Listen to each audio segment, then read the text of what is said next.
I'm trying to think of a game in recent memory that more fully embraces its status as a side adventure than Wolfenstein Youngblood does, and I'm honestly drawing a blank. Stepping into the shoes of BJ Blazkowicz's goofball teenage daughters changes the game in every way. Tone, storytelling, even gameplay are all completely different. And not just because this is the first time you get to play Wolfenstein with a co-op friend. This is a game that utilizes its side story status as carte blanche to take the franchise somewhere new. But whether it all works is a bit more open to interpretation. So, let's get interpreting.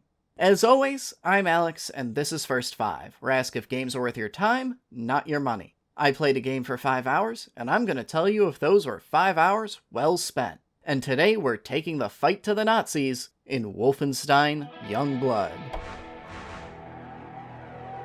If there's one thing we don't get enough of these days, it's tightly constructed, short but sweet single-player campaigns, and the modern shooter is one of the genres most in need of more. But the modern Wolfenstein games stand as one of the few examples keeping that tradition alive, and they're doing a damn good job of it too. At this point, the series' reputation alone is enough to sell me on a new Wolfenstein. And you're telling me that on top of all of that, I get to play this one with a friend? Sign me the hell up. Suffice to say, this is my jam! Or at least it should have been. As you've probably heard by now, after a weekend dominated by Youngblood coverage, this game is a wild departure from the new Wolfenstein we've come to know and love. The first hour or so will feel pretty familiar. Lengthy cutscenes, both moody and comical, interspersed with a big set-piece tutorial where you navigate a Nazi blimp to take down an enemy commander. And then after jumping from said exploding dirigible, you get introduced to Paris's open world, told you need to prepare to storm 3 Nazi strongholds referred to as the Brothers, and Youngblood sheds the past few games' formula from there on out. Rather than a tight FPS campaign, Youngblood's going for more of an open-world looter-shooter feel. A majority of your time will be spent exploring several small open-world sections of Paris, complete with daily challenges, leveled mobs, and time-sensitive side objectives called actions that pop up periodically as you're wandering around. The only thing separating this from something like Destiny or The Division is the fact that, for the most part, they skip the looter half of the looter shooter. And you know what? It's valid to feel disappointed that we're not getting another awesome, narratively satisfying campaign, but creative risks like this are still something to be celebrated. So instead of judging Youngblood based on all the things it doesn't even try to deliver, let's look at it on its own terms and see what it does try to do. And when you look at it through that lens, it still kinda sucks. Youngblood just doesn't have the game feel to match the games it's trying to compete with.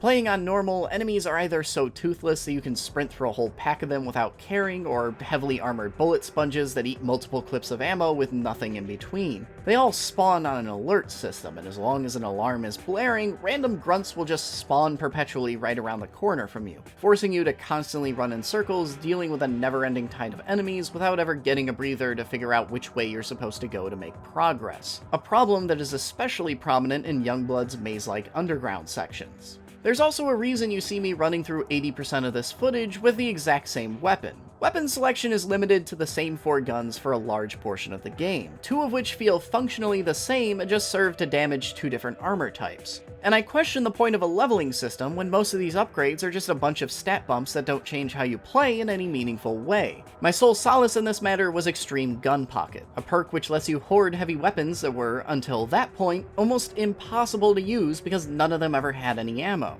And the result of this long list of complaints is just kind of okay feeling combat that technically works fine, but isn't much fun to actually play. But in particular, I have very specific issues with the leveling system, which largely feels like it exists to pad out the game's runtime. Remember the setup with the 3 brothers? Well, you're gonna be waiting a while before you ever get to do anything related to them. Maybe there could be an argument that setting up the brothers early gives a long-term goal for the player to pursue, but then you don't pursue it. You go and dick around with random unrelated side objectives, and the game basically hits the pause button for 10 or 15 levels. And maybe this wouldn't be such an issue if any of the side quests had good plotting, some memorable characters, interesting gameplay, or were set pieces in their own right, but no, they're fetch quests. Talk to a person in your resistance base for a minute, get a minimap marker, bumble around in the general direction of your objective, hit a button, and you're done. And more than anything else, this is what kills Youngblood for me, because nothing happens in this game until level 20. You can get away with slipping in a little early, but the brother quests are all level 20, so all the interesting set pieces have to wait until then. And all the big guns, like the laser craftwork, are hidden away in the brothers, so again, wait till 20. The plot's entirely on pause until you've finished all 3 of the brothers as well. And that heavy weapon perk I mentioned, the only part of the progression system I found remotely compelling, didn't open up until then either. I have a whole host of other minor complaints as well. They made a sort of kind of open world game, but never give you a map to navigate it. There's this currency called silver coins you can use to upgrade your guns, but one of the primary ways you acquire them is hunting through the environment for crates ferreted away in random corners. Stopping to look for hidden crates is a distraction that completely kills the momentum of any level. And most damningly, why are there no checkpoints in this game? If I die all the way at a mission's final boss, I have to trudge through the whole damn 30-minute level again, and that's just a waste of time. Now, I have just spent a majority of this review with nothing good to say about Youngblood, so I think it's time for some positivity. The old adage that everything is more fun with your friends is still true here, and this front is where Youngblood shines most. They're rare, but most of Youngblood's mechanized enemies require teamwork to take down, and there are some simple little puzzles that require players to work together to get through them. In my opinion, the game leans a little too heavily on buttons or levers or doors that require both players to operate, but no one can say that Youngblood didn't make a conscious attempt to translate the series' gameplay into something that not just encouraged, but required teamwork. But that more positive note aside, it's time to ask the big question. What do you get out of 5 hours with Wolfenstein Youngblood? Surprisingly, I managed to just barely make it through all 3 of those brothers I've been going on about in that time, and it seems like I'm progressing into the final act. But unfortunately, the journey there was a slog of uninteresting side objectives, open-world drudgery, and nary a plot point in sight. Youngblood feels like it just up and puts itself on pause for 3 hours right when it starts getting going. Even as short as it is, this is still not a game that respects your time. Wolfenstein Youngblood tries to give us a little fun side adventure to mess around in, and in doing so, leaps into an entirely different genre of shooter from its predecessors. Doing cool and new things with an established franchise is always something to praise, and I'm glad this weird experiment exists. But if you're going to ditch most of what made Wolfenstein's modern interpretation so compelling, you still have to replace it with something else. And all Youngblood has found is many of the looter shooter's worst vices.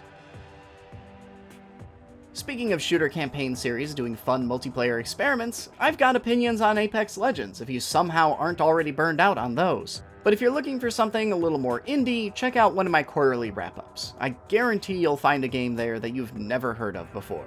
Either way, I hope you enjoyed this first 5 review. If you did, maybe consider hitting that subscribe button. If you're looking for games that value your time and don't pad themselves, I'm your guy. Thanks for watching this far, and I'll see you all next week.